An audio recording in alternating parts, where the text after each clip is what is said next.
여러분은 담배 한 개비가 폐를 검게 만든다는 이야기 한 번쯤 들어보셨을 거예요. 그런데 오늘은 조금 다른 이야기를 해보려고 합니다. 담배 연기가 폐로 가기 전에 가장 먼저 도착하는 곳이 있습니다. 바로 뇌입니다. 담배를 한 모금 빨아들이는 순간 니코틴은 단 7초 만에 뇌에 도달합니다. 커피 한 잔을 마시고 정신이 드는데 걸리는 시간보다 훨씬 더 빠릅니다. 그리고 그 7초는 어른의 뇌와 10대의 뇌에서 완전히 다른 일을 만들어냅니다. 왜 같은 담배 한 개비가 누군가에게는 그냥 스쳐 지나가고 누군가에게는 평생의 습관으로 뇌에 새겨질까요? 지금부터 그 이유를 뇌과학으로 함께 들여다보겠습니다. 왜 똑같은 담배가 10대에게 더 위험한가? 먼저 분명히 짚고 갈 게 있습니다. 성인에게 흡연이 위험하다는 건 누구나 압니다. 폐암, 폐기종, 심장병. 그런데 10대에게는 이 위험의 한 가지가 더 추가됩니다. 바로 뇌가 망가지는 속도와 깊이가 다르다는 것입니다. 왜 그럴까요? 10대의 뇌는 아직 공사가 끝나지 않은 건물과 같습니다. 특히 이마엽, 즉 전두엽이라는 부위는 판단력과 의사결정을 담당하는데 이 부위는 20대 중반이 되어서야 완성됩니다. 그런데 뇌과학 연구에 따르면 10대가 흡연을 많이 할수록 바로 이 아피막어질의 활동이 줄어든다는 결과가 반복적으로 나타났습니다. 판단력을 담당하는 부위가 한창 자라야 할 시기에 오히려 활동이 줄어드는 겁니다. 이게 왜 무서운 일이냐면 아피막어질의 발달이 빈약해지거나 발달에 문제가 생기면 의사결정 능력 자체가 떨어지기 때문입니다. 쉽게 말해 담배를 피울수록 담배를 끊겠다는 판단을 내리는 그 뇌 부위의 힘이 약해지는 일종의 악순환이 시작되는 겁니다. 실제로 10대 흡연자들을 대상으로 한 연구에서 이들은 금연 결정을 비롯해서 자신의 안녕에 관한 이성적인 판단을 내리는데 어려움을 겪는다는 사실이 여러 차례 확인되었습니다. 그렇다면 동물 실험에서는 어떨까요? 연구자들이 청소년 쥐와 다자란 성체 쥐에게 똑같은 양의 니코틴을 주고 뇌의 활성을 비교해봤습니다. 결과는 놀라웠습니다. 청소년 쥐의 뇌는 니코틴에 노출되자 뇌의 여러 영역에 마치 불이 켜지듯 활발한 반응이 나타났습니다. 반면 다 자란 성체 쥐의 뇌는 같은 양의 니코틴에도 거의 혹은 전혀 반응하지 않았습니다. 똑같은 자극인데 어린 뇌만 격렬하게 반응한 겁니다. 이것이 바로 10대의 뇌가 가진 가소성 때문입니다. 가소성이란 뇌가 말랑말랑해서 잘 변한다는 뜻인데 이 가소성은 평소에는 우리가 새로운 언어를 배우고 악기를 익히고 좋은 습관을 만드는데 큰 힘이 됩니다. 그런데 문제는 이 가소성이 좋은 자극뿐 아니라 나쁜 자극에도 똑같이 작동한다는 점입니다. 뇌는 그 자극이 좋은 건지 나쁜 건지 구분하지 않습니다. 그저 반복되는 자극에 맞춰 스스로를 바꿀 뿐입니다. 그래서 한 연구진은 청소년의 경우 한 달에 담배 한 개비만 피워도 중독에 이를 수 있다는 결과를 발표했습니다. 한 달에 단 한 개비입니다. 이 연구를 4년에 걸쳐 1200명 이상의 중학생을 대상으로 진행한 연구자는 흡연을 시작한 지 2년이 지나자 담배를 피우는 학생들 가운데 3분의 1이 이미 자신의 흡연 습관을 스스로 통제할 수 없다고 답했다는 사실을 발견했습니다. 심지어 한 달에 한 개비만 피우는 학생들 중에서도 그런 경우가 있었습니다. 이 연구자는 한 라디오 방송에서 이렇게 설명했습니다. 처음 중독이 일어나고 나면 한 달에 한 개비 또는 일주일에 한 개비만 피워도 중독될 수 있고 시간이 흐를수록 점점 더 자주 피워야 하게 되며 1년 이상 중독되면 결국 매일 피우지 않고는 견디지 못하는 상태에 이르기도 한다는 것이었습니다. 이것이 10대의 뇌가 가진 가소성의 양면입니다. 빨리 배우는 뇌는 빨리 중독되는 뇌이기도 합니다. 그럼 이제 뇌 속으로 더 깊이 들어가 보겠습니다. 담배 연기 속의 니코틴이 뇌에 들어가면 정확히 어디로 가서 무엇을 할까요? 니코틴은 뇌 깊은 곳, 보상회로라고 불리는 영역으로 이동합니다. 이 보상회로는 우리가 맛있는 음식을 먹거나 친구와 즐거운 시간을 보내거나 시험을 잘 봤을 때 기분이 좋아지게 만드는 우리 뇌의 기쁨 버튼과 같은 곳입니다. 원래 이 회로는 시냅스라는 신경세포 사이의 연결을 통해 좋은 경험을 학습하고 기억하는 데 사용됩니다. 그런데 니코틴, 그리고 알코올, 코카인 같은 중독성 물질들은 이회로에 마치 전기자극과 비슷한 효과를 일으킵니다. 뇌가 진짜 좋은 경험을 한 것처럼 착각하게 만드는 겁니다. 그리고 이 자극이 반복되면 시냅스 자체가 모양을 바꾸기 시작합니다. 뇌세포의 연결 부위에 새로운 수용체, 그러니까 니코틴을 받아들이는 자리가 추가로 만들어지는 겁니다.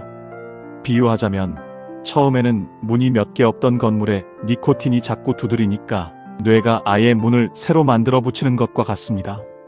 문제는 이렇게 새로 만들어진 문은 한번 생기면 쉽게 사라지지 않는다는 점입니다. 그래서 담배를 끊으려고 해도 뇌는 그 새로 생긴 문들을 통해 계속 니코틴을 원하게 됩니다. 이것이 바로 갈망이라는 현상이고, 일부 연구자들은 담배를 몇 개비만 피워도 청소년의 뇌는 벌써 스스로를 리모델링하기 시작해서 그만큼 금연이 더 어려워진다고 설명합니다. 여기서 한 가지 부모님과 선생님들이 꼭 아셔야 할 사실이 있습니다. 니코틴 중독은 단순히 습관의 문제가 아니라 기분장애, 특히 우울증과도 깊이 연결되어 있다는 점입니다. 한 대학교 연구진이 쥐를 이용한 실험을 통해 확인한 사실인데, 청소년기에 처음으로 니코틴에 노출되면 우울증과 비슷한 행동이 많아지고 보상에 대한 반응이 줄어들며, 그 이후의 삶에서도 스트레스를 주는 상황에 대한 반응이 더 강하게 나타난다는 것이었습니다. 그리고 놀랍게도 연구자들은 청소년기에 단 하루만 흡연을 해도 성인이 되어서 우울증과 비슷한 상태를 촉발할 수 있다는 사실을 발견했습니다. 단 하루입니다. 왜 이런 일이 벌어질까요? 한 가지 실마리는 뇌가 한창 성장하고 있는 시기에 이런 화학물질에 노출되면 신경전달물질, 그러니까 뇌 속에서 감정과 기분을 조절하는 화학물질의 발달 자체에 변화가 생긴다는 점입니다. 실제로 한 연구진은 청소년기 쥐를 니코틴에 노출시키면 뇌에서 세로토닌을 만들어내는 신경경로가 손상을 입어 분비량이 줄어든다는 사실을 보여주었습니다. 세로토닌은 우리의 기분을 안정시키는데 핵심적인 역할을 하는 물질이고, 세로토닌이 부족해지는 것은 우울증을 일으키는 주요한 원인 가운데 하나로 알려져 있습니다. 그래서 청소년기에 담배를 많이 피웠던 사람에게서 훗날 우울증이 더 자주 나타나는 이유가 바로 여기에 있을지도 모릅니다. 그리고 한 가지 더, 부모님들이 특히 놀라실 만한 연구 결과가 있습니다.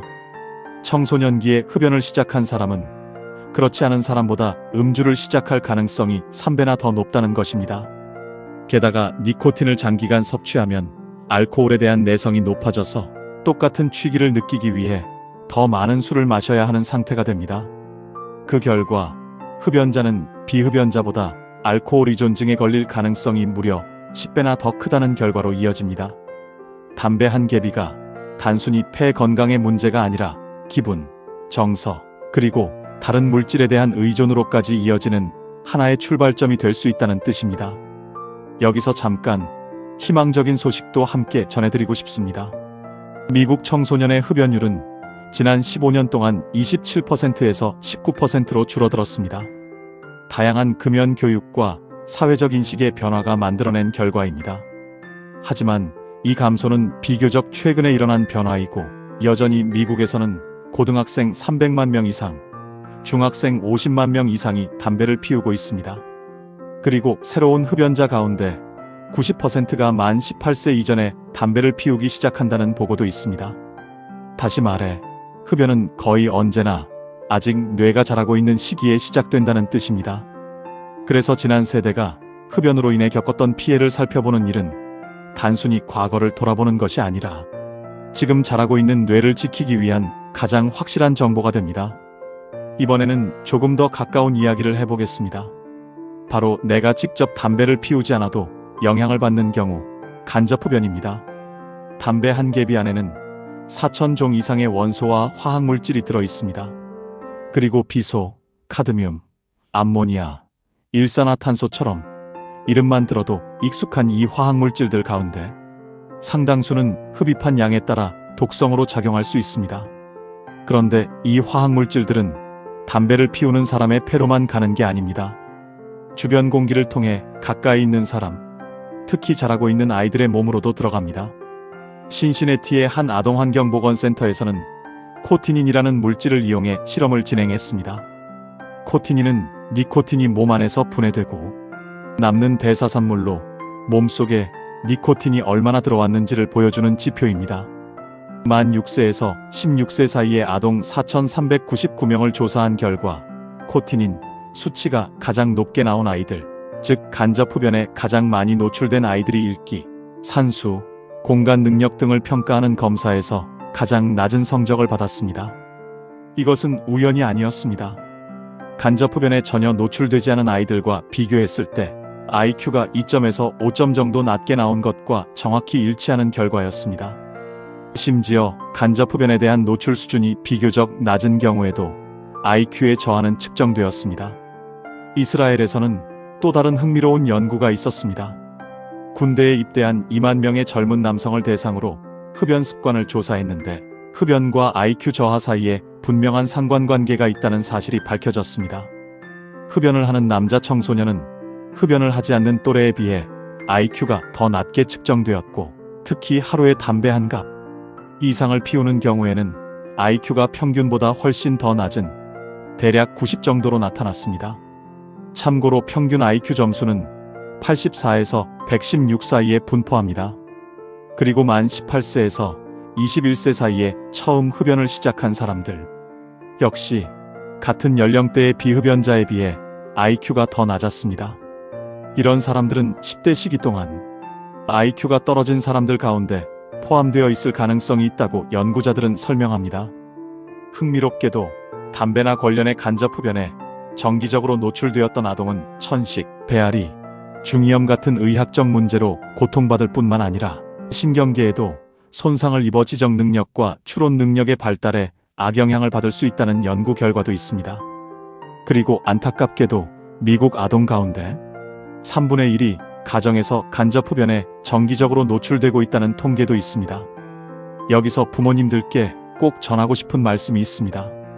이것은 단순히 내가 밖에 나가서 피우면 괜찮겠지로 끝나는 문제가 아닙니다. 아이의 뇌는 지금 이 순간에도 자라고 있고 그 성장에 필요한 환경을 만들어주는 일은 그 어떤 교육보다 먼저 우리 어른들의 손에 달려있다는 것입니다.